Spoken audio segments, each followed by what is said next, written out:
Wow, did we ever need one of those? Hello and welcome back on in. This is season 8, episode number 8 of the Outlap F1 podcast. It's our 2026 Miami GP review show. You've got Andy. I'm along with Cody tonight, and it's a little bit after the race ended, but Cody, man, boy, we needed one of those. That was fun.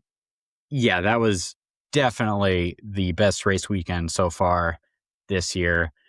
Really enjoyed the race. Really enjoyed actually most of the weekend. The first time that I've actually enjoyed qualifying so far this year, really. And, the sprint race was, but, you had something to be excited about from that, which we'll get into. All around, yeah, definitely feeling a little bit better about the season. Yeah, positive vibes, I think, aplenty for a lot of drivers. Not for everybody, but we'll get into all that in just a little bit. But you have found our show, as always. Welcome along. We're ever so glad you are here. You can find us on X, on Instagram, Discord, Reddit, and of course here on YouTube at Outlap F1 Podcast is the handle for all of those places. If you enjoy what you're watching, as I hope we're going to actually have video for this one, and you enjoy what you're listening to, click either the like or subscribe button on YouTube so you can stay current with when we do put our content out. If you're on a favorite podcasting app, we're glad you're listening on those channels as well. A 5-star review will also help us come up a little bit better in F1 content like this kind of search results. If you'd like to share a thought with us, you can email the show anytime you want. outlapf1@gmail.com will get your thoughts to us.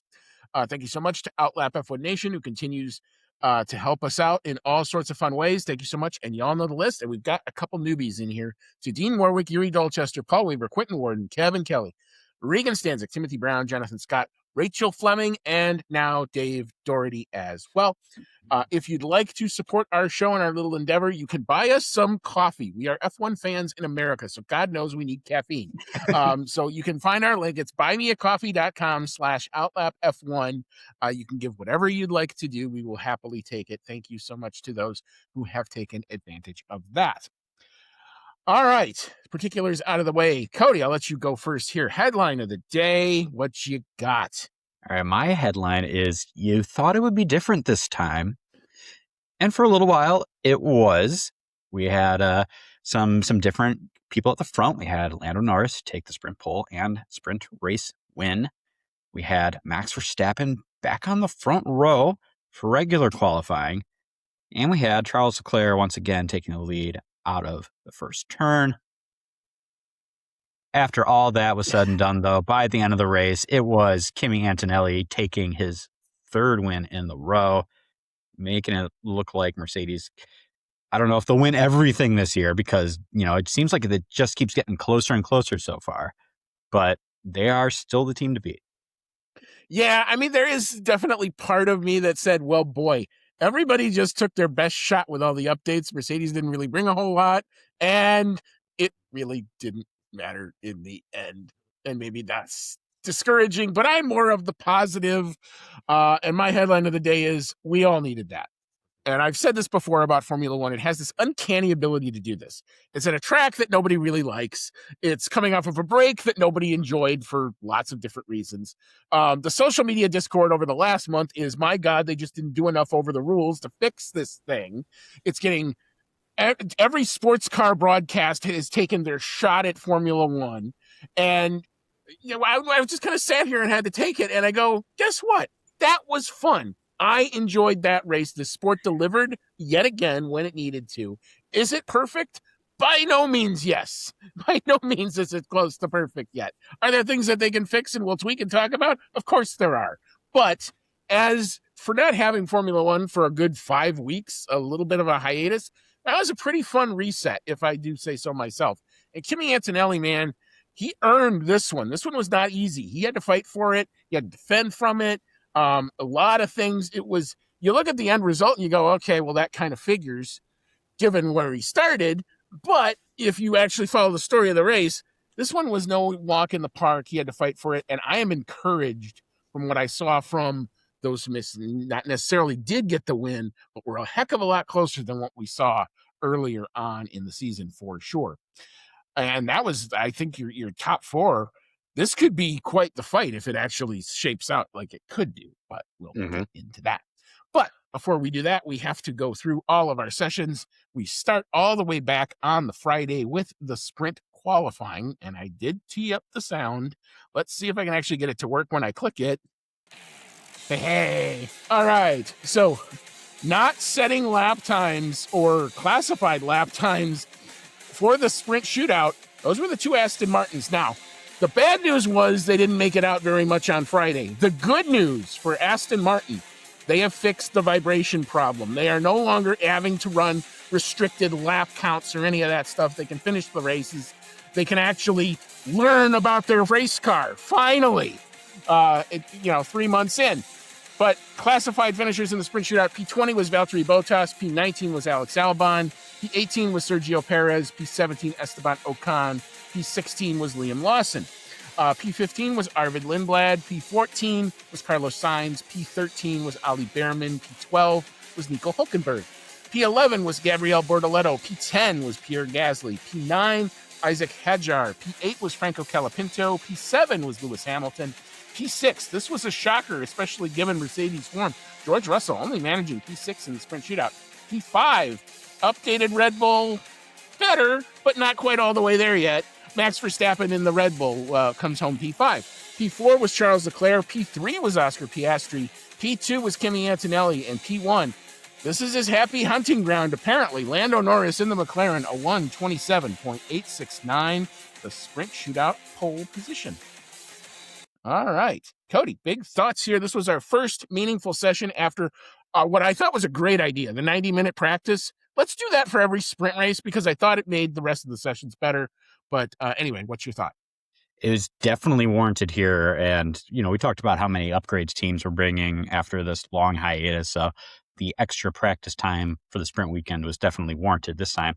But yeah, I think it just made everything better. The team seemed very prepared. We didn't see such, and it's kind of hard to tell exactly what is the cause for everything better that we saw this weekend. We did see some tighter margins at the front for qualifying pretty much right out of the get-go here. Whether that was, teams bringing their upgrades, so they're more competitive, whether that was the regulation changes that we've seen, or whether that was the fact that Miami is just a better track as far as the energy deployment goes.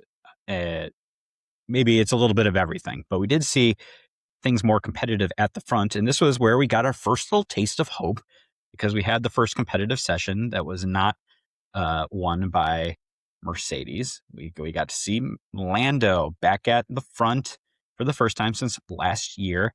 It was, really nice to see somebody not in a silver car up at the front. And it gave me some hope going through the weekend and for the rest of the season, honestly, that maybe Mercedes won't just win everything if we're lucky. I also had a little bit more hope for Max Verstappen going into this because they were bringing a lot of upgrades, just like a lot of other teams. And I was kind of like, they're pretty far off. I wonder how much it's actually going to help. Well, it turns out it helped out quite a bit because Max Verstappen put in a pretty solid time in the practice session. I think he was the second fastest in practice.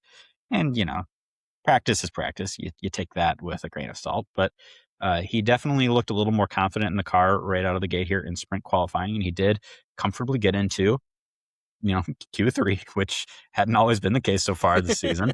So, yeah, the fact that he made it up to 5, I was like, I had been messaging you. I was like, I don't want to get too optimistic. And then once they got into Q3 and he was actually kind of falling off a little bit, I was like, yeah, all right, good feeling gone. But I was ready to give you like the 100% versus what his delta was because I'm like, you should actually feel pretty good because if they were almost a second off in Japan, they more than like 3/4 got it back or pulled it back here. Mm-hmm. Not to mention the updates that some of these guys have brought. Red Bull, I thought, with the wing in the back, you could kick a soccer ball through that thing. It's like the reverse Macarena wing and then some, because yes, it flips in the opposite direction and the gap that it makes Yeah, it looks like I could just like dive through that. It's enormous and a little Exactly. goofy looking, but also kind of cool. But it's effective. It was Yeah. definitely effective in the straight. And the only thing that I would say about this was, and you'll see it when we get to the main qualifying. What McLaren got the jump on of everybody else was they were deploying it actually in different places according to some of the traces. They were focusing on the first sector and kind of letting the rest of the deployment kind of bleed out over the course of the lap. Where I know Antonelli and to also a large extent Max Verstappen were also trying to hit that save up the max deployment for the long straight right at the end, right before the last Mhm. turn. That turned out to not be the preferred way to go about it. And you see it when we get to main qualifying. Everybody caught on and it flipped.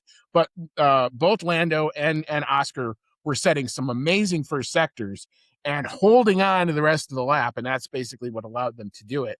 Antonelli came out right at the end, certainly gave Lando a run for his money. It was not anything easy, but we did finally have a non-Mercedes at the top. A bit of a surprise to see George Russell in P6. Apparently, he thinks this is like his bogey track, which is kind of surprising, but everyone has the tracks that they don't necessarily get on with. Maybe this is it for him. Um, for the amount of updates that Ferrari brought, and they looked pretty good in the first practice. You got to say this was kind of a bit of a disappointment with fourth and seventh for Leclerc and for Hamilton. They're in the fight. Like it comes down very much to, again, how they were deploying, and I don't think they got on the same program along with everybody else early. Struggle buses. We talked about the Astons. The first thing we kind of noticed is they didn't bring any car part updates. Their entire break was focused on fixing that vibration problem. And it looks like, from all the reporting that I read about it, that has now been addressed. So now they are at level 0. And oh, by the way, we're 4 rounds into the season. So you could just imagine how they could still potentially get better now that they can actually focus on something other than the fact that the engine doesn't want to kill their drivers. Now, all that said, It the was still bad. but it was really bad. I mean, both Aston Martins in sprint qualifying were slower than the 100% rule, 107% rule. So they had to be given permission to take part in the sprint. And I believe I was reading that the best qualifying Yes. time in F2 was actually still faster than the Yes. Aston Martins. So that's pretty bad. But yeah, let's hope that now that they are taking care of the reliability of their engine woes, that maybe they'll actually start being able to put some performance in that thing. Yeah. Yeah. All right, so we will move on into the sprint on Saturday. What turned out to be the same time as we were going to end up with the race on Sunday, but I'm like, oh, a nice little Saturday morning, little sprint. This was not a bad way to start your morning off. And that thing saw. All right. Unfortunately, having a technical infringement with his floor and not being able to take part after the sprint actually ended was Gabby Bortoletto. He was disqualified. Your non-classified finishers in the sprint were Arvid Lindblad in the Racing Bull and Nico Hulkenberg, the beginning of a very painful weekend in the Audi. P19 was Valtteri Bottas. P18 was Alex Albon. P17, Lance Stroll. So there's race pace somewhere in that Aston Martin, somewhere. P16 was Sergio Perez. P15, hey, look at that. That's Fernando Alonso in the other Aston Martin.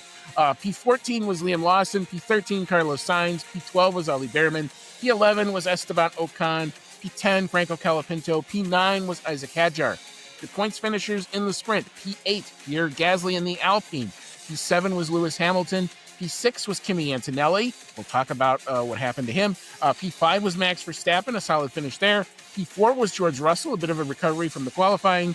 P3, Charles Leclerc. But in the sprint, it was papaya dominance early. I was getting probably a little more excited than I should have been. Oscar Piastri, P2, and Lando Norris takes pole position and converts it into a sprint victory for the McLaren team. All right. Cody, big thoughts from the sprint. We had a little more hope in the sprint race because McLaren was looking really good. They pretty much ran away with it, and that was what I had told you before the race, that I figured Lando was just going to have a good start off the line and pretty much romp away with it, and that was really pretty much what happened. Oscar had to fight for it a little more, but they did end up coming away with the 1-2. Honestly, in my opinion, not the most exciting sprint. And I've stated several times before, especially over the last couple of years, that Miami is not my favorite track. I tend to find at the races here a little on the dry side. I also I can get into the Las Vegas spectacle, but they kind of try to do that with Miami too, and it's not really my thing. So yeah, definitely not my favorite. And I was kind of feeling that way after the sprint race here because I was like, it's just pretty much whoever's out in front is running away with it again. But at least once again, at least it wasn't George Russell and it wasn't Kimi Antonelli. We got to see Lando out of the front, and that was really good because you really hate to see it when someone becomes champion and then they go into the next season right away and they're just nowhere. And kind of had a little bit of worry about that due to the regulation change. Same thing when Max won in 2021. I was like, well, shit, we're going into these new regs. He might be nowhere, and that would kind of take some of the wind out of the number one on his car. But yeah, at the very least, we're seeing McLaren continuing to improve the car, continuing to fight better, and this time they actually came away with maximum points from the sprint race. Yeah, I think I had the meme of the champ is here. I think I put like 4 different places on different social media that I had during the sprint because it was good to see. And for a guy who had lots of reliability problems, and when he finally got out of the garage this weekend, had a nice smooth practice for the first time probably all year. Both McLarens kind of did. Really kind of a ho-hum, got off the line and managed to start and figured it out and managed to bring it home. Not a ton of craziness in the sprint, if I'm honest about it. Not always the best topography for at least a sprint. Everyone was kind of on the same tires. There wasn't a whole lot of variability. There was some drama, in the back. Poor Nico Hulkenberg, his engine blew up as he was trying to get to the grid. So yeah, they had some drama there. But and maybe I think the more drama in the sprint was actually in the back where there weren't any points. You saw Fernando Alonso go from the back, basically back row up to P15. That was pretty cool for them. Same thing with Lance Stroll. But yeah, I mean, kind of pretty much where you kind of started was where you were expecting to finish. There was no big change really in the points other than, Pierre Gasly getting the single point for P8, which was, I think, significant for Alpine at least. But yeah, I mean, at this point I was, trying to vibe and like, all right, let's just keep this rolling for qualifying. And then reality kind of sets in. That it did. Well, I mean, Yeah. reality kind of set in a much better way for me in once we got to regular qualifying. Yeah, no, so let's just hop straight into it. So we took our little break. It was nice and hot and muggy out for everybody who was there. And then we transitioned into regular qualifying, and that saw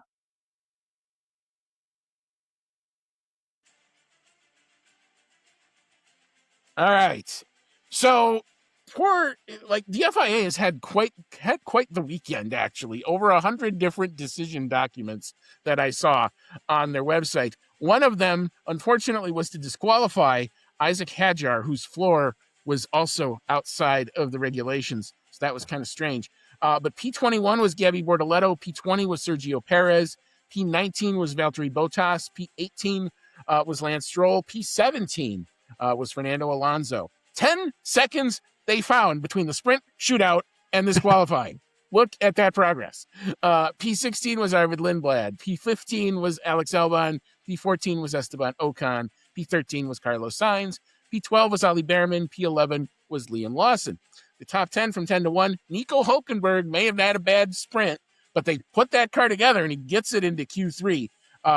Nico Hulkenberg, P10 on the day. P9 was Pierre Gasly. P8 was Franco Colapinto. P7, Oscar Piastri. That was a surprise, especially given the 1-2 in the sprint. P6 was Lewis Hamilton. P5 was George Russell. Still kind of on the struggle bus here. P4 was Lando Norris, not able to replicate the same effort in qualifying as in the sprint. P3 was Charles Leclerc. P2, probably the shocker of qualifying that probably had Cody and all of Max Verstappen Nation all of a sudden sat up and went, say what? Max Verstappen back to the front row, a 127.964 but he left it till the very end, and it worked. Kimi Antonelli pips it in the last minute, last seconds, a 127.798 to claim pole position. A very interesting and fun qualifying. Kind of was at least for my guys, it was a bit of a nightmare because they almost screwed up like twice. But anyway, Cody, I'll let you go first. What you got? So obviously, the big thing for me here is that, holy crap, where did Max Verstappen come from? It was really kind of a massive turnaround compared to the sprint event. You had suddenly McLaren kind of back where they were before, kind of in the middle of the front runners, and you had Mercedes back toward the front. You had Charles Leclerc, doing very well. But yeah, Max Verstappen was quite impressive in this qualifying, and I was having a great time just sending you gifts throughout each session, because it started off with him doing pretty well in Q1, and I was like, all right, that's pretty good. And then I he wanted to topped. send you back and said that was first qualifying. They're all unused tires, and I didn't do it. I'm glad I didn't. That I is would have looked true. stupid. And then, well, it was funny because they said that they're all unused tires, and I was like, it's still pretty good. And then out of the beginning of Q2, when everyone started on the fresh tires, he was back down around like P5, and I was like, okay, reality is setting back in. But then he ends up topping Q2, and I was like tormented because I was like, oh man, they're giving me hope that he could be a contender for pole, and I just don't think that's how it's going to play out in Q3. And then lo and behold, they're going around doing their last laps. No one is improving, and no one is improving by a significant margin. Like pretty much everyone was off of their best time on their last run by several tenths, except for Max Verstappen and Kimi Antonelli. Max gets within, what is it, like a little over 1/10, I think, off of pole, which just blew my mind. I was sitting there on the edge of my seat being like, oh my God, he might actually get pole. And he didn't quite get there, but I was still real happy with what we got. Front row start on the inside going into that, close first turn to the right. I figured he had a pretty good shot at getting the lead. Whether he was going to keep it or not, I had no idea at that point, but it still was having me ride pretty high. Yeah, and I would say that Max and Kimi Antonelli and a lot of the drivers in the top 5 and 6, I think, all went to the McLaren school of how you qualify around here, because all of a sudden I'm watching purple sector 1, purple sector 1, purple sector 1, somebody else, purple sector 1, somebody else. They were all figured out how to do that deployment, and it showed up in the lap time. The thing that shocked me was McLaren had it, and then I don't know what they did with their setup. I don't know if they were more worried about the potential for weather coming in on Sunday, and they were kind of guarding against that. But it was like, where did their advantage go? And then the sessions were not exactly straightforward. Oscar Piastri is lucky to be in P7. He could have easily been P16 because he only survived Q1 by 0.2 of a second, and you gotta love his humor when the engineer comes on and says, "Yeah, we're safe," and he goes, "Yeah, if you want to call this circumstance safe, I guess you could say that."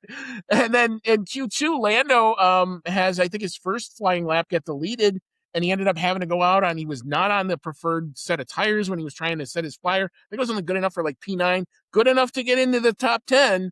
And he put it together finally, I think, for the last lap, his first flyer, because nobody did well, like you said earlier. Max Verstappen and Kimi Antonelli were the only two that improved at all on their first flyer. But Kimi Antonelli leaving it to the very end. And I mean, he crossed the line with, I think, like 2 seconds left on the clock to get his final flyer in. So it was very tight margins. Felt a lot like last year in terms of just a little bit of execution here, a little bit of execution there. And it was good. Like, for me, it's good that other people were in this fight, that it wasn't just a McLaren/Mercedes top 4 going at it. I'm glad to see Max Verstappen in the mix for stuff. It tells me, the one thing it told me was, whoever their test driver is, that dude should get a bonus, because not only did they figure out all the updates in the first one, but to go from the sprint where they were good but not elite, So all of a sudden now Max is knocking on the door at pole. It's him dragging that car and the team doing a great job for a lot. We've been hammering on Red Bull pretty much all year. Like, oh my God, this feels like the brain drain. Everyone's leaving. It's going to be tough times ahead. Maybe not. Hold the phone. Max has something to say about that, and it was impressive. Hopefully it's not just Max soon. Hopefully Red Bull can remember how to properly install their upgrades onto the second car, The other one. because apparently that was what caught Isaac Hadjar's car out, is that apparently Red Bull is claiming that it was a misinstallation of the floor parts, and that's what caused things to go beyond the acceptable dimensions. So yeah, a little bit of a silly mishap there. Hopefully that doesn't happen again, but at least it's a start. Yeah, but I mean, but I think the thing that I take away from this is, one, this felt like a qualifying session again. Was it Mhm. perfect? Is there still part of the lap where I start to hear that whine of the engine? Yes, but at least here I kept saying, well, as soon as you start to hear it, there would be a turn, so they would have to gear out of it or something like that. So it really kind of helped out that I think we had the topography that we did for these cars here, but it didn't feel, I didn't leave it thinking, oh my God, that was painful to watch. Like, you didn't see the car slowing down in weird parts of it. You thought you saw evolution of lap time. And I think they only are maybe about a second and a half off at the end of the day from where they were last year. Cause I think it was a 126. It's a bit 126 or so, 126.2. So this is like a 1.5. That was something I was very surprised by in all this, is you and I were quite a ways off with our qualifying Yeah. predictions, because, we figured, okay, they've been a few seconds off, and these regulation changes are expected to make the cars slower in qualifying because of the, less that they can, the smaller amount that they can maximum charge up to, I guess is what I'm trying to say. We thought they were going to be slower, and still they're only, like you said, about a second and a half off from where they were last year, which is pretty impressive, honestly. Yeah. So one of the things that actually came out, and we in our preview, we tried to do a good job of trying to explain what all the rule changes were, and we had with what we knew. They also have the option to go back and give an extra megajoule back in the track, in the circuits that aren't energy necessarily what they call energy starved. So Mhm. you got your 8 megajoule qualifying, um, with all the rest of the stuff in here. So this was still Yay. kind of the Japan show, but it worked better because this track was definitely not so energy starved. And I think that also helped the lap time delta out significantly. All right. So we now had our grid set for Sunday. We were all ready to start at 4 o'clock local time. And God said, hang on, I have a thought here. We told you, I was trying to tweet this out. I said they are going to have a meeting at the end of Saturday to determine whether or not they're going to move the race. And I think cooler heads prevailed, and so they did. And so it came out late Saturday night. They were going to move the race 3 hours up. So basically almost at the same time of the sprint from the day before. It did rain really significantly in the morning. Heavy thunder, heavy lightning, had shelter in place. I saw at the venue, all of that. There's a brilliant shot of, as Lando's walking in, they did not plan this. He's going, yeah, we'll have to see on the weather. Big thunder of lightning goes in the background. And then the announcement comes on that says, we're telling everybody to shelter in place. And Lando goes, yeah, that. So it was actually pretty good that, the timing, but that's where the bulk of the rain was. So that the track had actually, F2 was wet. And the F2, by the way, can we have more F2 in America, please? Man, yes. Because those two races, the sprint race and the main race, were bonkers. And I Mhm. loved every minute of it. But anyway, neither here nor there. But we ended up having the start at high noon, at least for us here in the Central Time Zone. It was 1 o'clock Eastern. So it was bright daylight. The track had kind of dried up. We actually started and finished on dry tires. So we will start, as we are always apt to do, with our back markers. And our non-classified finishers were Isaac Hadjar in the Red Bull, Pierre Gasly, who literally went upside down and came back in the Alpine, Liam Lawson, who helped Pierre Gasly go upside down through actually no fault of his own because his car just kind of wouldn't let him turn. And poor Nico Hulkenberg, yet again, managing only 7 laps. A very tough weekend. Welcome to Audi, Alan McNish. Ouch. Your classified finishers start with Valtteri Bottas in the Cadillac in P18. P17 was Lance Stroll. P16, Sergio Perez. P15, Fernando Alonso. Also significant for Aston Martin. P14, Arvid Lindblad. And P13, Esteban Ocon. Both Aston Martins finishing a race for the first time all season, I think, is very significant for them. I know it doesn't look, they're still at the bottom of all the tables, but that has to be something, given where they were. Probably the biggest thing I see here in the back markers. But what you got? Yeah, the back marker finishers are pretty much what we were expecting up to this point. Still, Cadillac, Aston Martin. It is kind of sad to see, uh, Esteban Ocon this far back, considering Haas started off pretty strong this year, and they seem to be kind of falling as they are apt to do. It seems year after year, these last bunch of years, they start off pretty strong, and then everyone starts bringing upgrades, and they kind of fall towards the back. Uh, yeah, so Esteban Ocon, 13th, I guess not awful, but when you're, competing for when those last four positions are almost, the territory of a Cadillac and Aston Martin until further notice, it doesn't look super great.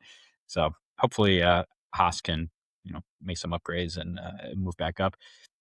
Isaac Hadjar, had a bit of a rough weekend, fair to say. He was pretty far off of Max in the qualifying sessions.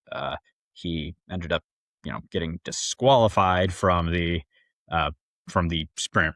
Or sorry, The was main that the quali. qualifying? Yeah, he got disqualified from the regular qualifying session because of the issue with vehicle dimensions, as we mentioned before.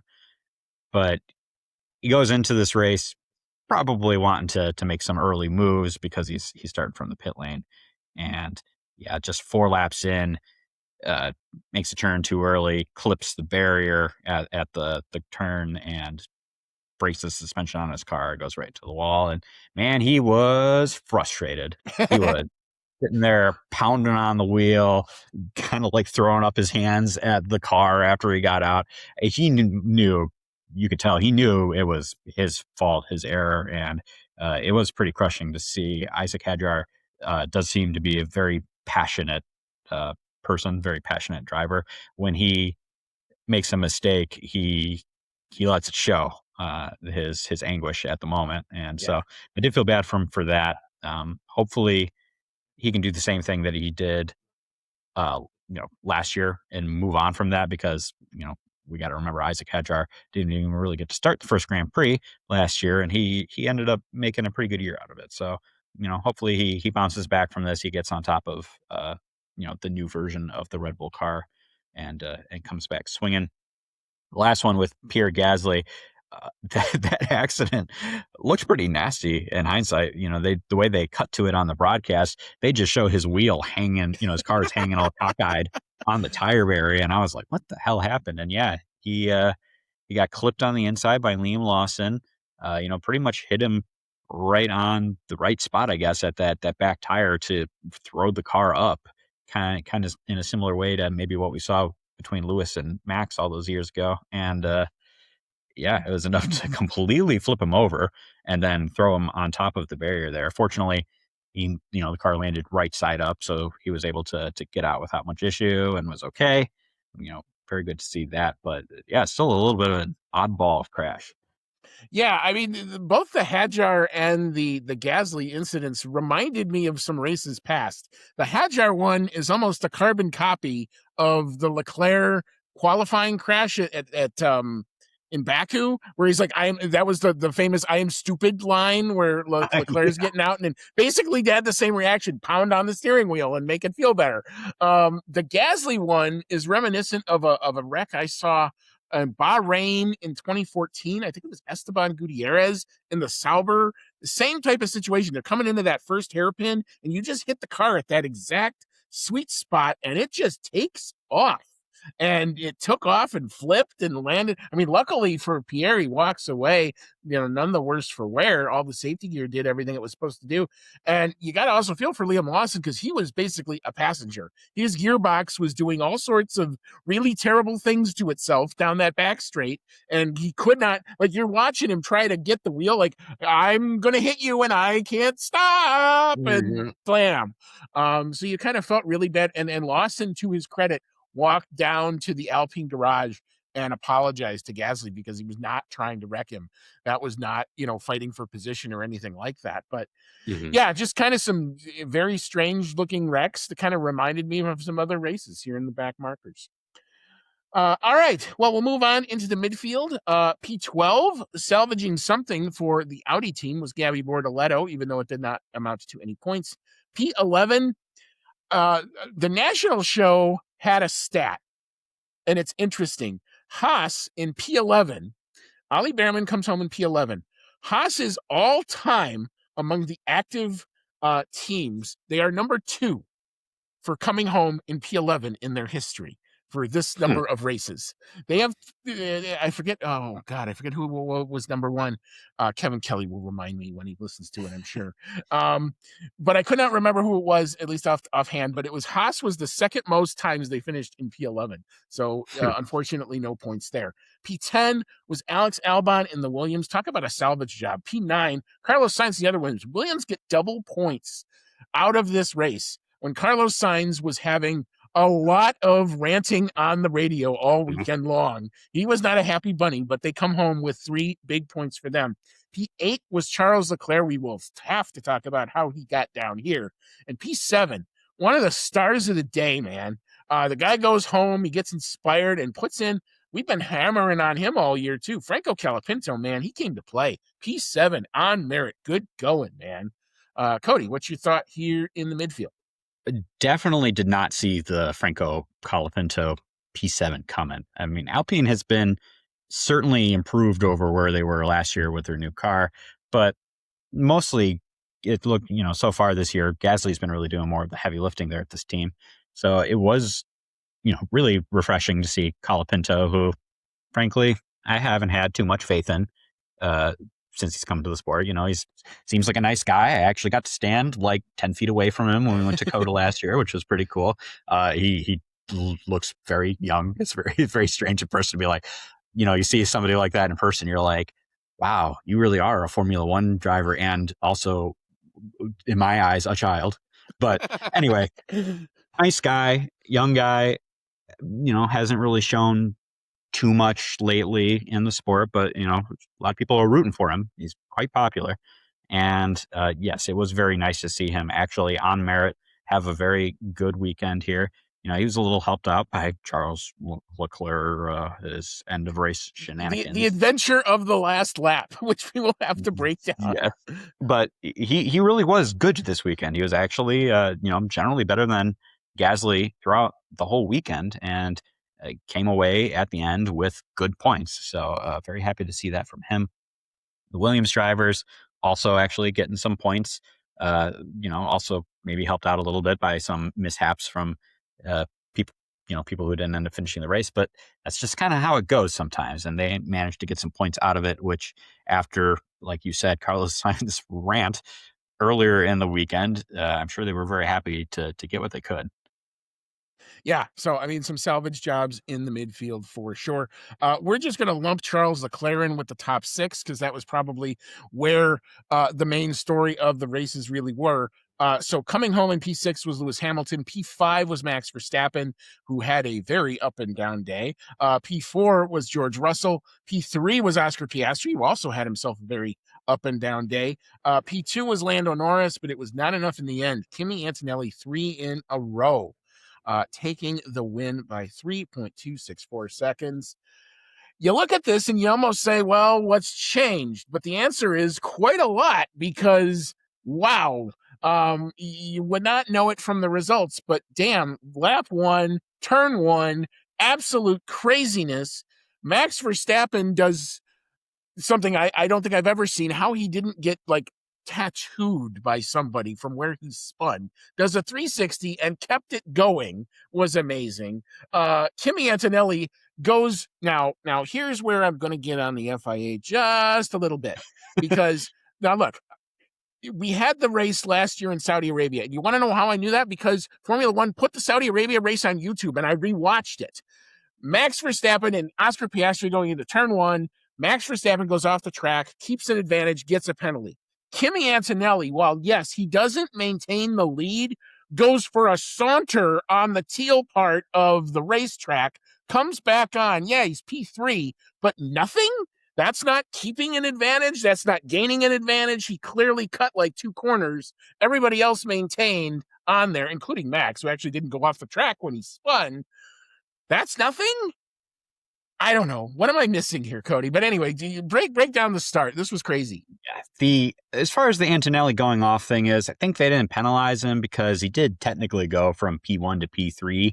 So you're already kind of penalizing yourself at that point by having gone off the track because you lost the positions. But I digress. Yeah, that start was crazy. And I was on the edge of my seat because I was sitting there ready for Max to take the lead and for me to like throw my hat, That was my prediction after qualifying. I said, okay, Antonelli is like 5 for 5 in not good starts. Even if he gets an okay start, I still think Max is going to get him. And sure enough, we almost got it. The bigger problem, though, was, as expected, Charles Leclerc and Lando Norris right behind them had awesome starts. So they get off the line. It's pretty slow up front. Lando is trying to go to the inside of Max, and Max cuts him off. Charles Leclerc is trying to go in between Max and Antonelli, and you end up having both Max and Kimi lock up going into that. Now, Max is far enough to the inside that he keeps it on the track, but he's now like right up alongside of Charles, who's trying to take the lead. And Max, being Max, yields to no one at any time and was not about to let his chance to the lead slip through. Problem was, though, is by trying to hang with Charles, he ends up kind of going over the curb in a weird way. He got some tire spin, ends up spinning completely around. Admitted to it being his fault on the radio afterwards, but I agree with you. It was maybe part skill that he managed to get the car pointing in the right direction again, and a serious helping of luck that no one hit him throughout that whole ordeal. Slips way down the field, and at that point, I was kind of in a weird state of being happy with how exciting the beginning was, and also being like, well, like all that there it goes. good There track goes my position got thrown interest out the window. Yeah. Max ends up pitting early under that safety car that came from the pretty much the almost simultaneous crash of Hadjar and Gasly and Lawson. So he takes the early pit stop, goes the rest of the race on hards, trying to, make something work with that alternate strategy. Ends up, coming back to bite him at the end because the tires are too worn down and everyone is catching back up to him on fresher, hard tires. So he ends up finishing, I would say, P5, honestly, considering how much he lost there at the beginning. Pretty respectable finish. What was really cool to watch, though, as a result of that, is Max pretty much barging his way through the field after, he was doing his normal thing right after he spun around and stuff and was fighting for everything he could and pretty much trying to shove people out of the way and going super deep into the corners to try to pass and maintain. It was, pretty reckless Max Verstappen-esque driving. But it was kind of fun watching him make his way back through the field on a little fresher tires. And, he seemed to be a bit more excited about being in this car again, and which was refreshing to see. But he was not the only one that had a spin. At the end of the race, Charles Leclerc, who had started off in the lead but gradually lost pace to the Mercedes and the McLarens throughout the race, looked like he was on for a pretty good finish. In fact, potentially a podium.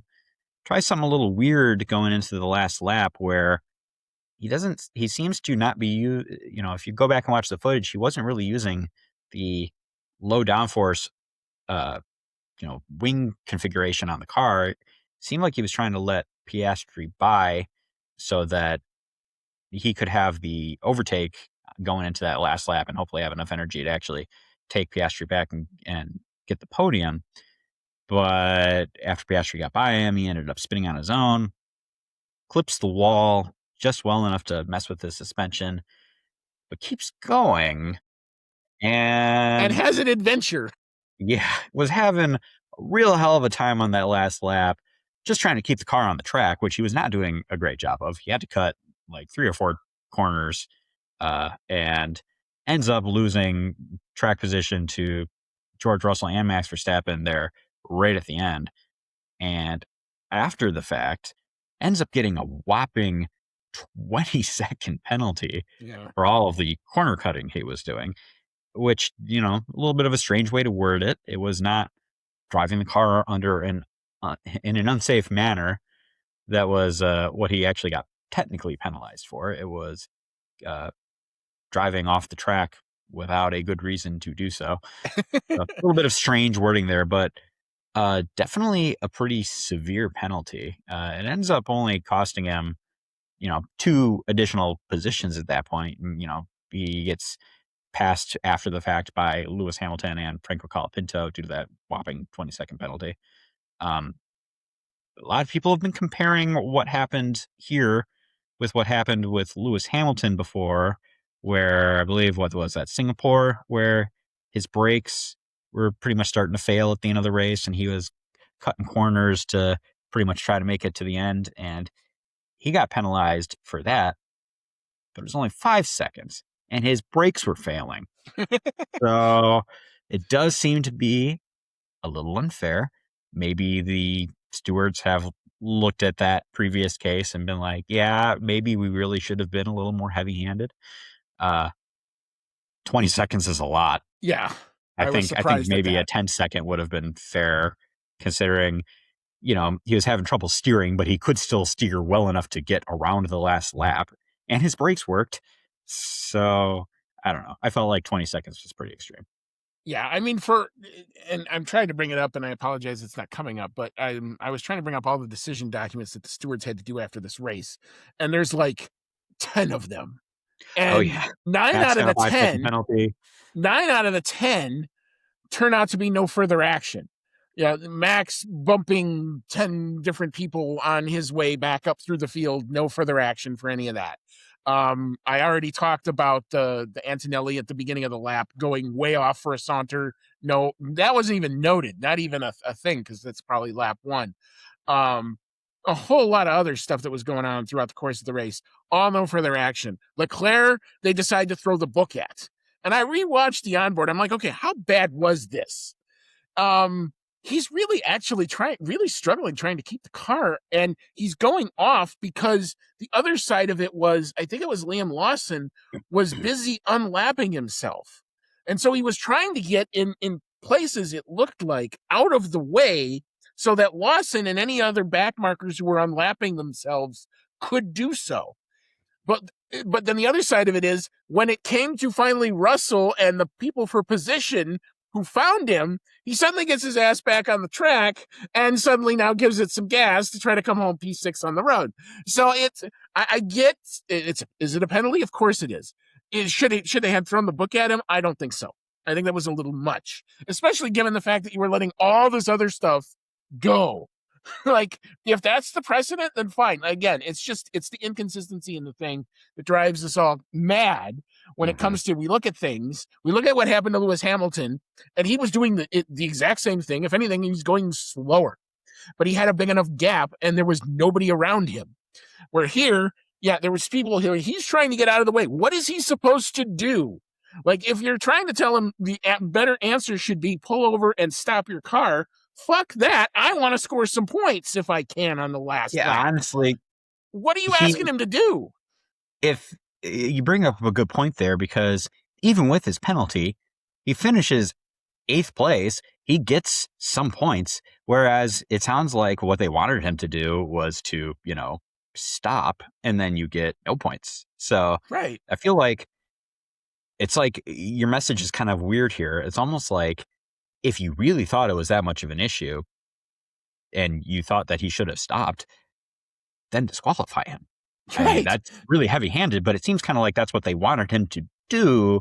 So you should essentially make that happen. And the weirder thing about all of this is because of, the way that they kind of phrased the penalty, that it wasn't related to unsafe driving. He ends up not, as far as I know, he didn't get any penalty points out of No, this I've either, not seen any of which that. is also kind of weird.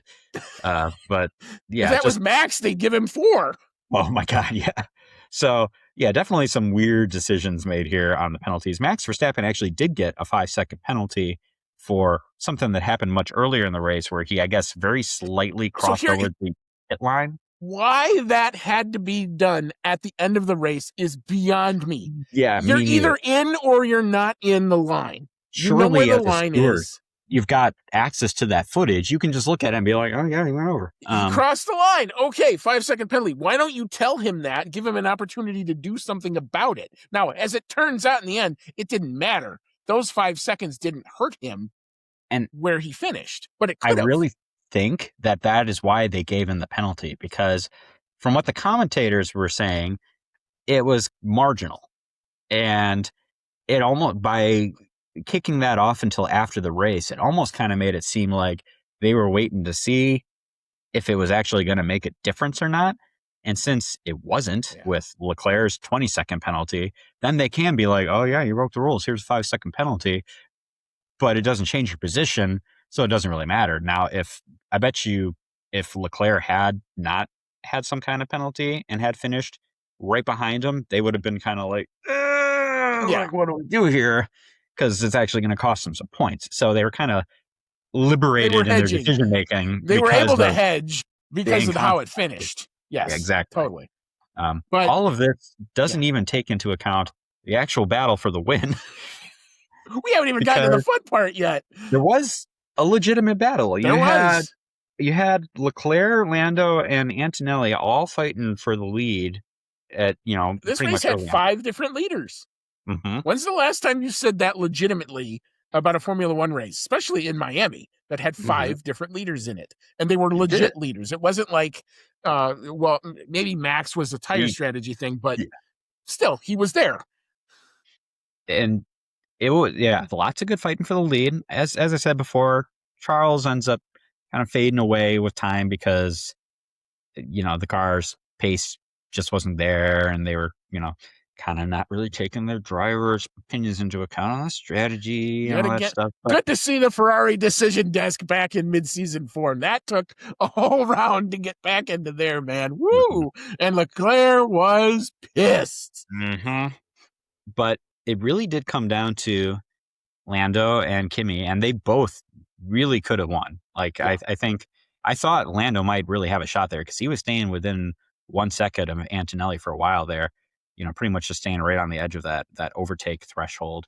And I thought, with the overtake that maybe he would, pick up some ground, but it really came down to that Antonelli overtook him on the pit stop sequence and, had the pace to hold off Lando. He did have to have that pace. And like you said earlier, Kimi Antonelli really had to work for this one because he had the defending champion breathing down his neck, and I'm sure really, really wanting to win this race. Yes.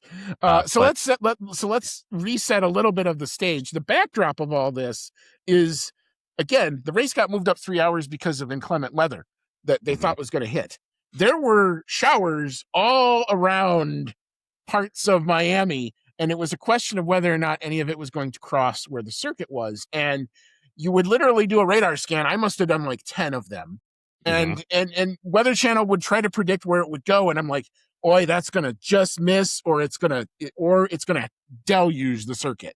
And the way that the clusters of the storms were, it wasn't little rain. It was either nothing, or you were going to get what they would call class 3, class 4, and we were going to have carnage. So everyone was kind of very much trying to figure out what the weather was going to do. The reports went all over the place. I was listening to a lot of different team radios, and they were all over the place. So what Mercedes did, which I think gives them the win, is everyone seemed to think, at least the prevailing knowledge that I heard across the different radio, was that they thought lap 40 was going to be where there was going to be the best chance for rain if there was going to be some. So, of course, when you hear something like that, the natural engineer is going to say, well, I'm going to leave my driver out there as long as he can. I don't care about tire deg because it's better to go slower than have to do 2 pit stops. Mm-hmm. Kimi Antonelli said, enough of that. My mediums are dead because of all the stuff that happened on the crazy lap 1. Mercedes pulled the pin on lap 27. That then starts the chain reaction of Lando Norris having to cover him. So they came in on the next lap. They did cover him. But 2 things happened. The Mercedes stop was a little bit smoother, and Kimi Antonelli's outlap was amazing. I watched it on timing. It was full purple all the way across.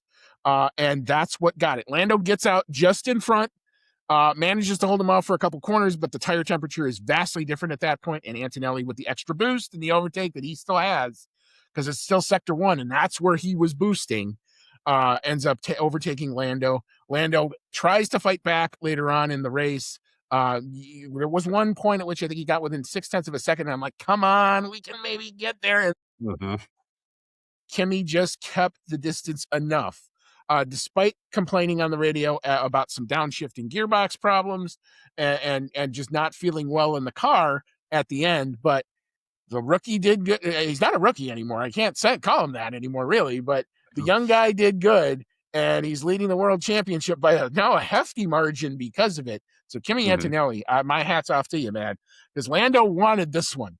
And he was not exactly a happy camper. And I'm kind of as a fan, in a conflicted zone. One, I'm glad to see my team was at least battling at the front and doing well. But at the same time, Lando makes a good point. Why were we not driving the strategy when we were out in front? Fair question to ask. Mm-hmm. And Mercedes just took it.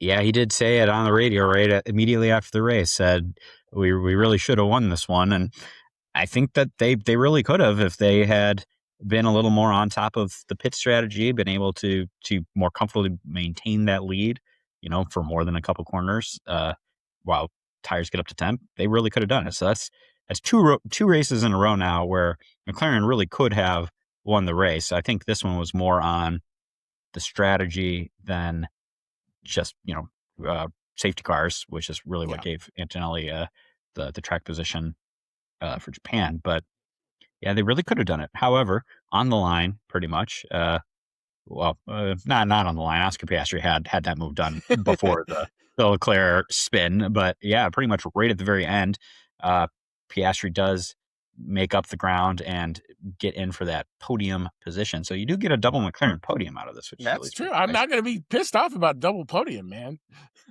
George Russell also makes up ground there right at the end. Pretty much Max was fading back to everybody at the end because of the worn hards, and he gets overtaken by Leclerc and Piastri and Russell eventually. Although it did get a little hairy for Russell there at the end too, because he gets booped by Leclerc during this whole thing and ends up kind of damaging his front wing, which is scraping along the ground and shooting sparks everywhere. And we're wondering if that was going to hold on, and it did just long enough. But yeah, it was pretty interesting, exciting race from start to finish, which was very refreshing. Yeah, carnage at the beginning, carnage at the end. A Max Verstappen overtaking showcase, strategy, potential weather. The only thing we didn't have was any rain. Amazingly, the only thing it didn't do was rain. But a very entertaining, I think, Miami GP. Like I said, I'm kind of in the conflicted zone because, should I be a little more upset like Lando? Maybe I should be. But I'm also just happy that we had a good race. We had some entertainment. It kind of clapped back. Even though I'm not the biggest fan of these regulations by any stretch of the imagination, I'm glad that at least we saw, to me, the defining race of the turbo hybrid era when it first happened was the Bahrain duel between Nico Rosberg and Lewis Hamilton, when they had that ding-dong back and forth. Yeah, they were 25 seconds clear of everybody else, but you finally saw, hey, these guys can still race these cars. We saw some real racecraft. It was a fun race. There was, a mixed up, kind of result, kind of what you saw here. So, but here, I actually think if you're a fan of McLaren or Red Bull, or even Ferrari, you should be enthused because the gap to the Mercedes did get a lot tighter. That having been said, Mercedes are bringing their big updates to the next round, and we're going to see what happens after that. So maybe I'm speaking too soon. Like, you can look at it one way. You can look at it and say, hey, at least these guys all know how to develop cars. The other side is we might have just taken our best shot at the king and we missed. I don't know. That is true, but this is also after this last race. Now we are into the first break for what they're calling ADUO, which is the engine development, pretty much. So now I don't know exactly when it's supposed to happen in this 3-week duration, but uh, you know, they're supposed to now take a look at the engine performance of all the competitors and find out who has the best engine and then how far everyone is behind. And, some teams are going to be able to get some engine upgrades out of this. That's So true too. depending on who gets those upgrades and how, big the difference is that they can make, you still might see people catching up to Mercedes. It seems pretty clear to me that Mercedes has the best engine, or at the very least, the best know-how for deployment of energy. So, it all kind of depends on how they're going to analyze these engines and what they're going to really use as the criteria for best engine. But, you know, the, some teams, Ferrari seems to think that they'll be getting, an upgrade out of this. God knows, Honda and Audi Honda are going should to be get getting get you. upgrades. Yeah, yeah. So they'll be bringing some upgrades to their cars. Fingers crossed that Red Bull manages to get in on that. But we'll just have to see. And I'm waiting and watching to see what they say is like the tier list and who's going to get how many upgrades. I'm excited to see, because that's the other thing that might come out of Canada is you might see people now bringing engine upgrades, and Yep. maybe not that soon, but I know any team who's expecting to get upgrades probably has them pretty well down the pipe. So Yeah. we might see them in time for Canada. Yeah. Yeah. So lots, like I said, we needed this. It was a good race. It was a fun race. And there's a lot to talk about moving forward. And we're going to do that in just a little bit. So we're going to take a quick break. We will re-rack. We will come back. We will tell you what this did to the standings in both the drivers and the constructors. And then we will open it up to your thoughts on what you saw this weekend in the fan email segment. We've got some of our usual folks here. We'll hand out some awards. We will talk about predictions, and we will set the stage. The Canadian GP beckons. Everyone's going to get on trucks and literally climb up the Appalachians from Miami to Montreal. But anyway, and it's going to take them a whole 3 weeks to get there. So good going, scheduling gods, yet again. But anyway, I digress. We'll come back. We'll get back into it just a little bit. Come on back. You will not want to miss it.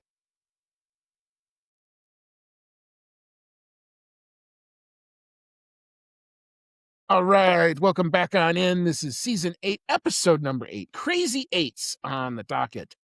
This is of the Outlap F1 podcast. It's our 2026 Miami GP review show. You've got Andy. I'm along with Cody tonight, and we just wrapped up talking about a very entertaining, very enthralling from start to finish with bookend carnage Miami Grand Prix. So, what did this do to the standings? Cody, if you, as always, would take the top 10 of the drivers, I will handle the teams. All right. Your drivers' standings leader is still Kimi Antonelli. And with his third win in a row, all of which followed a second place and some decent sprint race performances, Kimi Antonelli is now at an even 100 points at the top of the standings for Mercedes. Just behind him, or a little more than just behind him at this point, is his teammate George Russell and the other Mercedes sitting at 80 points. So I still predict this will be a good fight between, at the very least, the two of them going forward. But right now, that's a pretty healthy 20-point gap with Kimi Antonelli in the lead that maybe we weren't really expecting going into this season. Charles Leclerc, a little bit of a gap down to him in third place, but he's still holding strong with Ferrari at 59 points. Lando Norris, we got to remember that he didn't even start one of the Grand Prix. So, in fact, Lando's in fourth for McLaren at 51 points is pretty good. Tied with him, but behind on countback is Lewis Hamilton in fifth place in the other Ferrari, also at 51 points. Oscar Piastri, who didn't even start two races, still doing pretty well for himself. 100% podiums for Oscar Piastri this year in the races he 100% starts. podiums from races he started. Yes, exactly. But that's still pretty good. A lot of drivers would be very happy with that. So Piastri making a comeback now that the car is starting races. Sixth place at 43 points. A little bit of a gap again, down to seventh place, Max Verstappen, who has had his best showing of the season so far in terms of vehicle performance. Now let's stop having lap one spins. Max Verstappen, seventh place, Red Bull Racing, 26 points.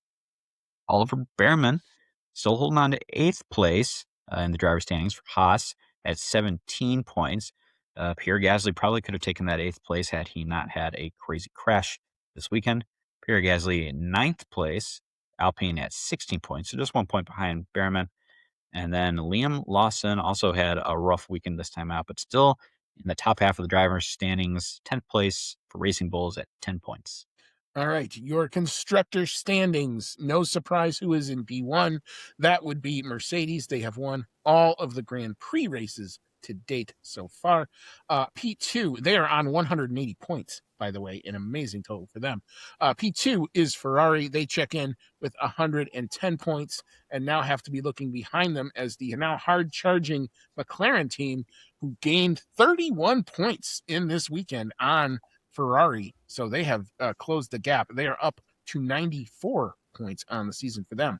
P4 is Red Bull Racing. They check in with 30 points. P5 is Alpine. On the strength of the Franco Colapinto, P7 actually is maintaining P5 in the constructors, 23 points for them. P6 slipping a little bit, no points for them this weekend, despite a really good start to the season overall, is Haas. They are on 18 points. P7 is Racing Bulls. They check in with 14 points. P8, the 3 points, very significant for Williams this weekend. No doubt about that. They're up to 5 points. P9 is Audi. They check in with 2 points. And P10 and 11, 0 points respectively. But Cadillac, not in last place, have to be at least somewhat happy with that. But P11 is the Aston Martin squad. The vibration problem fixed. They will now start to focus on performance moving forward for them, but also 0 points. All right, so you have heard our takes on the Miami GP that was. It is now time for the fan email segment to open it up to your thoughts on what you saw this weekend. We've got our regulars here. And we will start as always, or not as always, but with Rachel Fleming, who was kind enough to chime in first. We've got Dave Doherty in here as well. Cody, what do we have to say in the fan email segment? What you got? All right. First one comes in from Rachel Fleming. Thank you, Rachel. And she says, "Who needs the rain? What a great race. So many changes for the lead, a fight to the end, and good news stories for a lot of teams. Plus, what an epic ending. I really hope Kimmy's Europe curse doesn't hit him again because he looks on it at the moment. Canada will be a real test. Great seeing the McLarens looking good as well. Norris was on it right to the end, and Piastri was quick as well. God knows where Max will actually be classified due to this ridiculous did he cross the line or not. It's either yes, he did, or no, he didn't. None of this investigation after the race, or none of this needs to be investigated after the race. By the way, I don't think he was deserving of driver of the day. Kimi or Colapinto should have been there. Audi Watch, what a dreadful weekend. DSQs and problems with the car as well. Borton Hulk must pray something improves in the next 3 weeks. Perez Watch must have heard my comments about him in China, as after that, he had been much better and beat Stroll.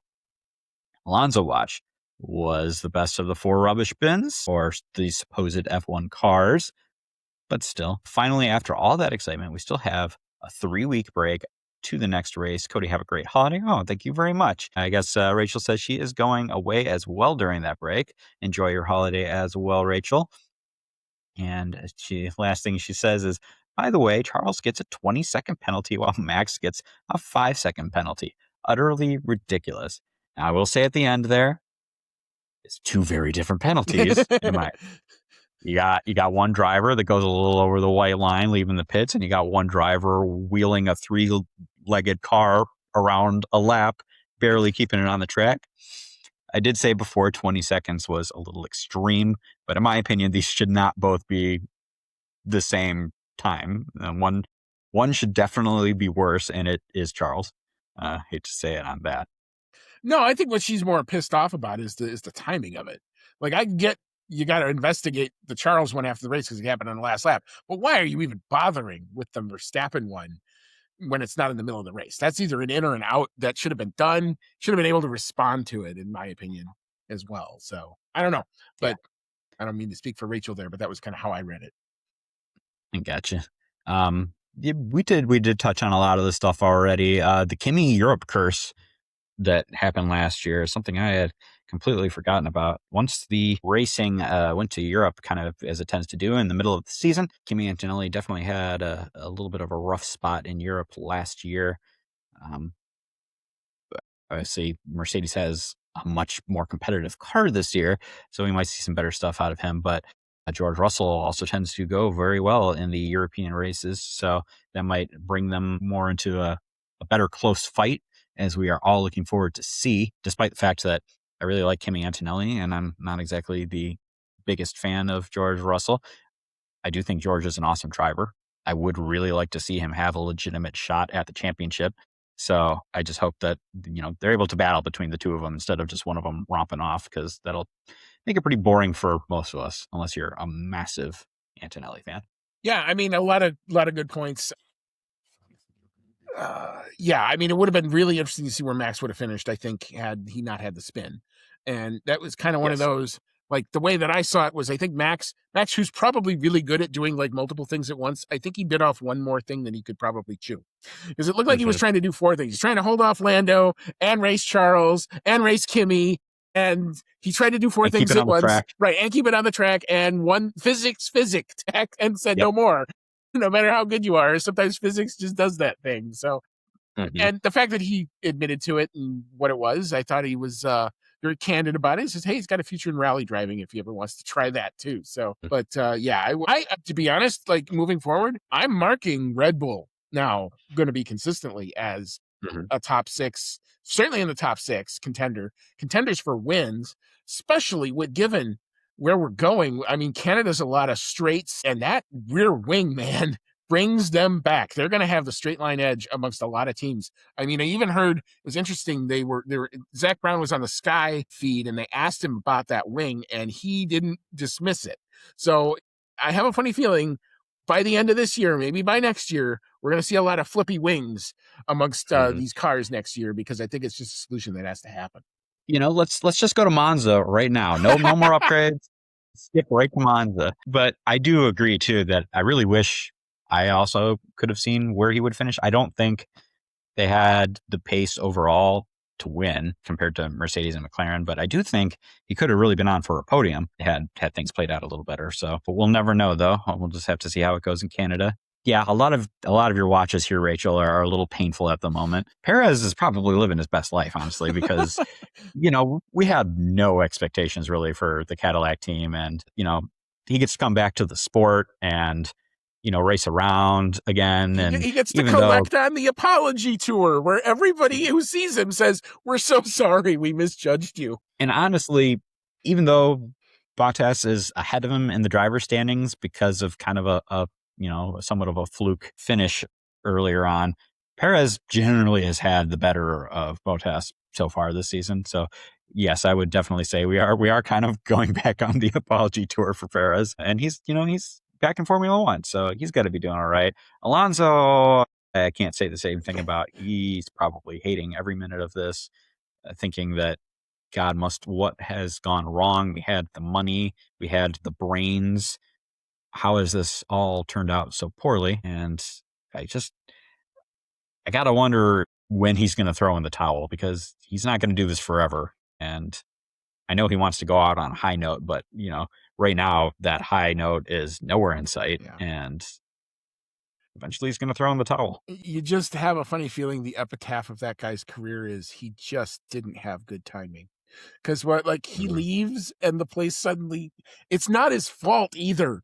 Like, okay, the '07 McLaren thing, some of that was his fault. I'll be honest there. He was being a dick and he knew it. But after that, he did legit, and he has tried over the years to really rebuild his image and his career and his reputation.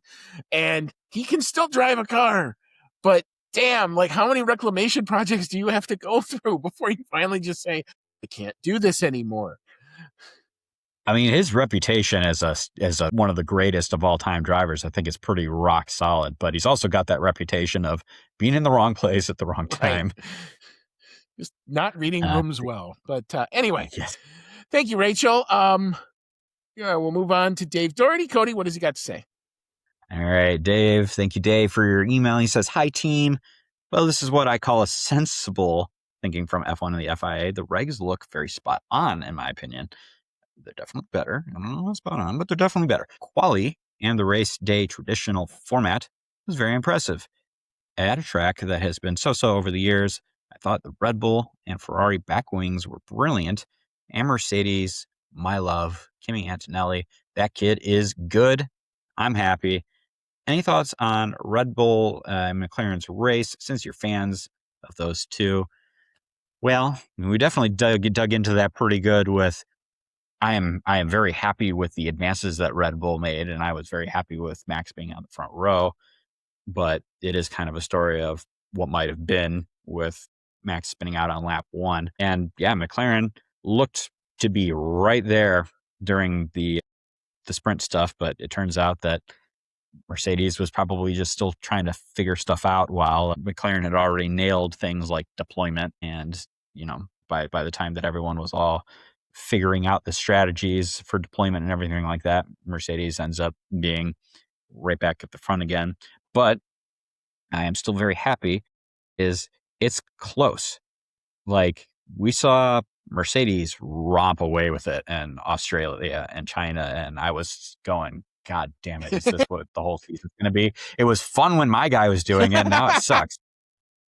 But yes, it is definitely much closer in Japan and now even closer in Miami, I would say. So if this trend continues, then this could be a very exciting season, despite the fact that a lot of people are not a big fan of the regulations, myself included.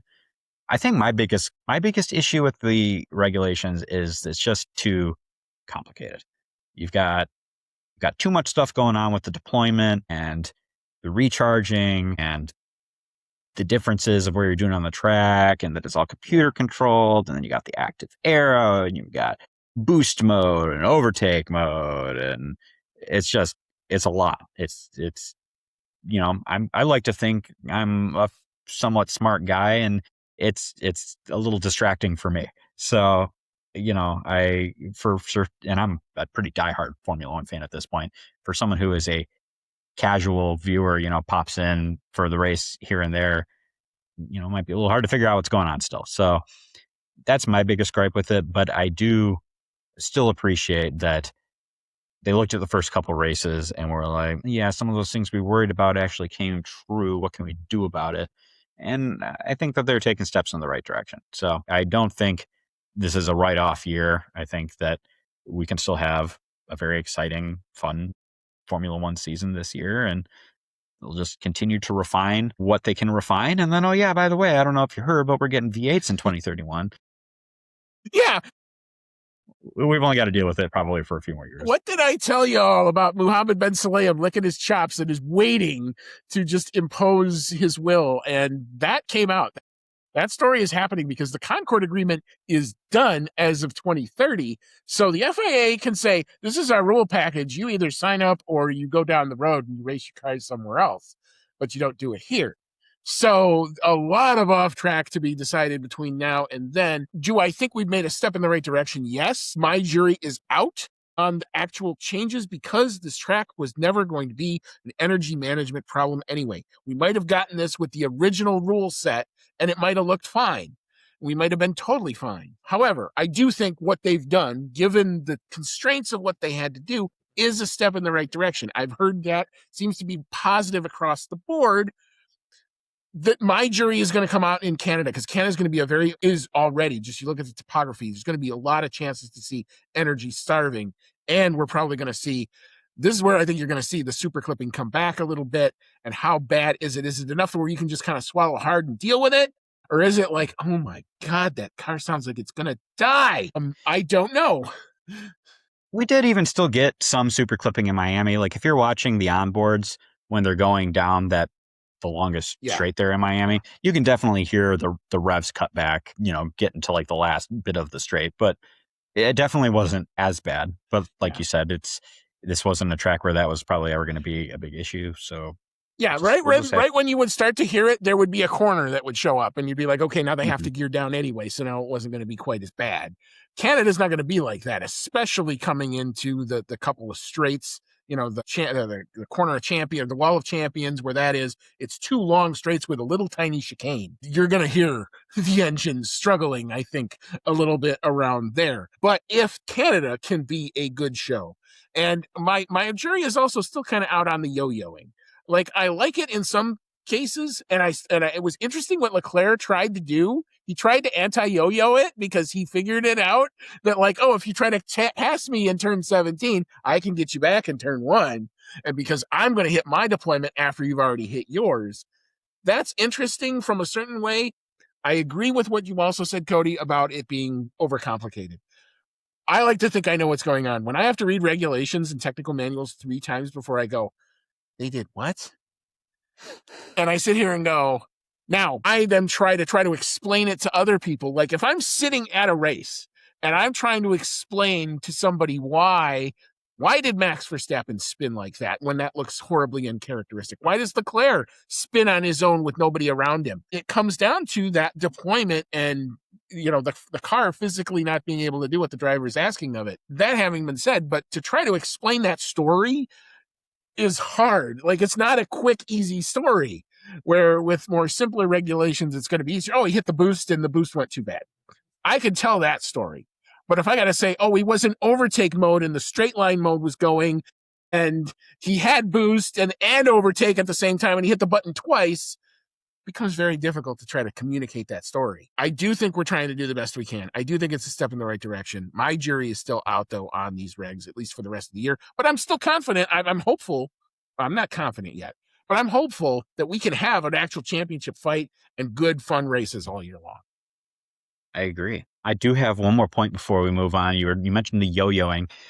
I don't mind the yo-yo dynamic on the track so much as it drives me crazy to hear it mentioned on the broadcast a million times every race. If I hear pass and repass like one more time, I'm gonna like lose it because you hear it so many times every time they do it during the race still, and it's like, okay, we know that that's how they race. We can stop saying yo-yo or pass and repass like Well, a million I've times. delayed my celebration watching the timing because I'm like, okay, there's the pass, and I'm like, okay, I'm ready. Does he repass it? No, like the Piastri one, I was like all ready for Leclerc to go past. I'm like, okay, did he actually pass him? Oh, he did. He made it stick. Okay, I can celebrate now. But But yep, anyway, thank you again, yes, thank you Dave guys. and Rachel, Yes, for your emails. We really like hearing from you guys, and we hope to hear more. absolutely. All right, so we will move on to our awards. We will start with the rubbish. I was actually in a really good mood. This one was actually hard for me to do. Normally, this one's easy. This is where I like to go off and do an Andy rant. I don't really have one. I just felt bad for this guy. Poor Alan McNish. Oh my God! You could not have made his debut more difficult, Audi. Wow! The Hulkenberg engine explodes on the sprint. They don't get the car back. They barely get it together to go to qualifying, and then poor Gabby Bortoletto gets disqualified. And it just seemed like there was just technical hurdle after technical hurdle. And for a guy that I really liked and enjoyed hearing his perspective on, he had himself a tough weekend. I just felt bad for him. Audi did not have a good weekend. Yikes. Woo. Cody, what you got? My rubbish award is going to go to Isaac Hadjar, and it's not even really all directed. The rubbish is not all on Isaac Hadjar.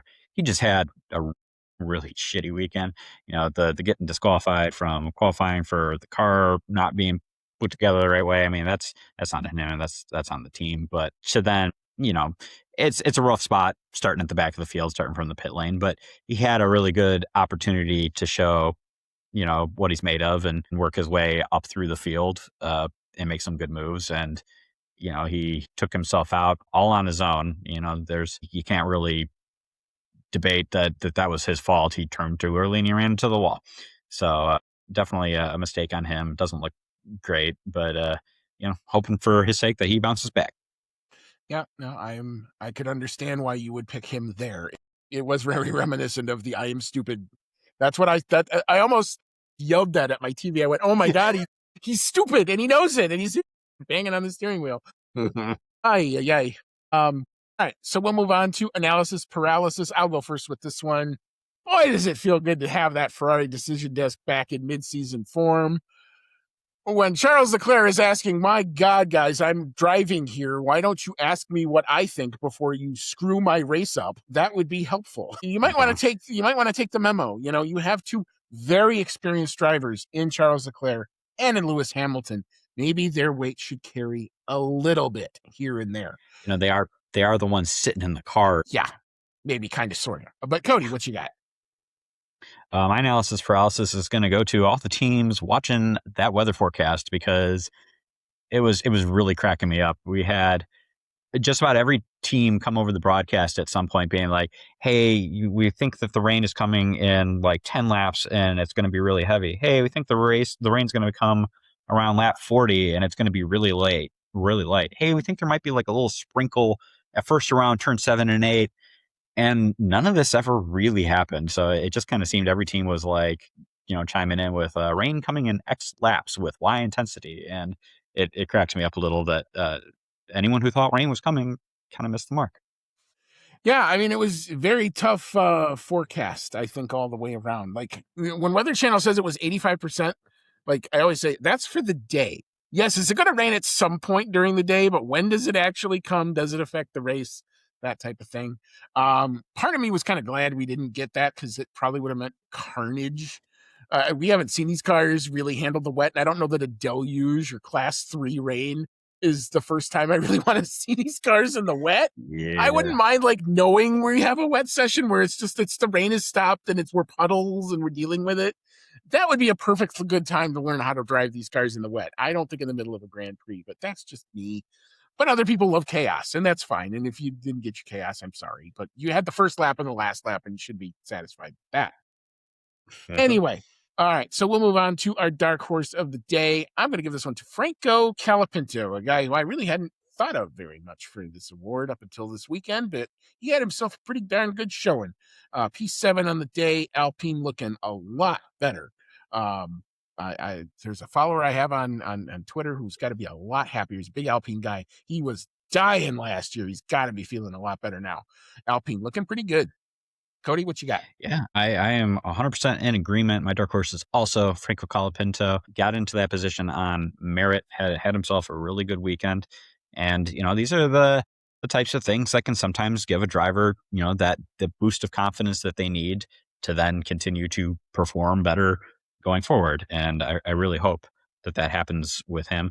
There's no, like, in my opinion right now in Formula One, there's no drivers that I just like straight up don't like or think are jerks. Like, everyone is competitive and, trying to do their thing. And Franco Colapinto, I think, kind of getting into the sport, maybe he kind of stumbled into a good thing, but he's really trying to make the most of it to stay in the sport, like just like Liam Lawson and Isaac Hadjar are doing. And I really think that this was a good showing from him. So I hope there's more good to come. Yeah, definitely. And the entire country of Argentina will be thrilled. There's, when we were at COTA, there was a contingent of people who came to see him, and he wasn't even driving. Like, people No, he were was very climbing the popular. pit wall and screaming his name, and he wasn't even necessarily even driving a race car that weekend. But yeah, it's very fun. All right, driver of the day. Cody, I'll let you go first here. What do you have here? Really wanted to say Max Verstappen, but that spin on lap 1 kind of undoes it for me. So yeah, my heart says Verstappen, but my brain is what I'm going to go with, and that says Kimi Antonelli because he's got the turkey. He's got 3 in a row now, and this one he really had to fight for. He had to go up against Lando Norris, champion of the world, and he came out on top. So yeah, to me that says driver of the day. Yep. Yeah, I mean, it was a very for all the talk of how easy the overtakes are, that was a hell of a defense. I mean, that was a defense for like 25 laps or Hmm. over almost 30 laps on one set of tires with a hard charger who knows how to overtake right on your rear end, and he managed to hold him off. The other bit that he's in some rarefied air. What was the stat I saw? What was it? Schumacher, Senna, and now Antonelli to win 3 in a row like that. Mm-hmm. Yeah, so I mean, definitely some very rarefied air. So my driver of the day is going to be Kimi Antonelli for the defense, for keeping it together. He could have lost it. Kind of saw some social media stuff after the sprint where he had a bad start and really didn't have a really good day. And people were saying, oh, that's the inexperience coming out and all this other stuff. But what does he do? He gathers it back up. 2 hours later, he goes out, he puts it on pole. And then in the race, after yet another bad start, like that's the only thing I see wrong with him right now. If he nails the starts, these races are done. But like that's the only hope that these other guys have got to do is they got to get in front of him. They got to keep him behind because once he gets that car in clean air, it's another story, man. He knows how to do it. Previous stats also indicate that Antonelli probably has a pretty good shot at winning this championship because I think the one I saw was that a driver has won 3 of the first 4 races 24 times in F1 history, and 21 of those times they've gone on to win the championship. So pretty good odds in his favor there. Yeah, I would say that's pretty good odds. We will see. We got a long way to go, though. We haven't had seasons this long, and that is true. There is also, and this is minor rumblings, but I have read, and this is a story that will not go away. There is a chance that the Saudi Arabian race may come back. In the latter part of the schedule, there's been talk about it. They said it was suspended. They were always very coy when they said Bahrain and Saudi Arabia were not going to happen in April because that's a government that really wants that race to happen. Obviously, it's going to take a lot of things to happen in the world to try to make that happen, but they have time on their side, and there's a window late in the schedule. You may have a quadruple header to finish the season. That's where that would be intense. Exactly. So we will see. Way in the rumor mill. It is not confirmed by any stretch of the imagination, but it's one of those stories that every now and again it keeps churning back up. So there has to be some smoke to that if people are still reporting on it. So, but anyway. We'll put that little nugget out there for you. So we may have a 23 race season after all. Bahrain appears to not be anywhere near coming back, at least from everything that I've read. But anyway, we will transition into our predictions. Cody, you had a very good weekend, despite our lap times being way off. But you got the pole sitter. You nailed Kimi Antonelli there. You got the fastest quality time because you were quicker than me. You got P1 on the podium. You got P3 on the podium. Oscar Piastri getting it done for you there late. It gives you 4 points on the weekend. I was around all of the podium. I had 2 McLarens in the top 3. I just had them in the wrong dang order. But anyway, I only got 1 point. I only got the fastest lap time because I was a little bit quicker than you there. So you are now on the board, officially your first win of the season. I have a 2-1-1 record right now. So I have 2 wins. You have 1 win. We each have a draw because we tied. I think it was China that we tied. All right. So, well, I hate how the schedule works, man. You had this 5-week break. We get a race. We're all excited. And now we got to take another break when like Canada's like right there. Why couldn't wouldn't this be the time to do the back to whatever? Anyway, a couple week break before the Canadian GP. Cody, I know you're prepping to go to the other side of the planet. I have to figure out what I'm going to be doing in that time. Anyway, have fun if I don't get a chance to see you. Any final thoughts? I certainly will have fun, and believe it or not, I am going to try to get my Formula One races in while I'm abroad. They're going to be probably on like really odd times for Japan, like middle of the night. So provided that I am not dead ass exhausted every day, which is entirely possible, I will try to watch them. I did when I'm getting texts from you, I'm gonna give you like the mad respect emoji back. When I went to Japan before, when I was on the cruise ship, I remember that I was so ecstatic to find out that they were going to be airing the British Grand Prix just on the TVs on the cruise ship. And I was like, hell yeah, I get to chill on a cruise ship and watch Formula One. This is glorious. And it was on at like midnight. I was so tired. I watched I fell asleep before the race started. I woke up at like lap 4 and watched like 6 laps, and then next thing I knew, I'm waking up and the race is over. So I don't really know how that's going to go, but I will be abroad for Canada, or at least Canada is going to be going on as I'm traveling. We'll be gone for Monaco, and then what's the last one? Spain will be right as I'm coming back. So unfortunately, you won't be probably having me join you for the next bunch of podcasts. You might have to rope someone else in for that. I'm working on one for Canada that may be a very interesting thing to those who listen to the show a while ago. I don't know if it's going to happen. It's still in the prelim stage, but we may have a special guest for the Canadian Grand Prix, at least the review part of it. I assume if we're going to do a preview, I can probably shepherd those. I can kind of read what the news stories are, do the track facts, and do the rest of that anyway. So I will probably be the sole preview person, at least moving forward. Whether or not we can get some other people to talk back to me is another problem, because I will also be in the hinterlands of Wisconsin for 2 of those weekends, which will be Man. the Monaco one. I'll be leaving that Saturday, and we'll probably have a recap. I don't know what we're going to do. We're going to figure something out. I will make time to probably do a recording. It may be shorter. They probably won't be as in depth, especially if I'm talking to myself in a cabin in the Northwoods. But anyway, it'll be entertaining. So anyway, you won't want to miss that. We'll figure out what we're going to do. Life will happen. We will come back.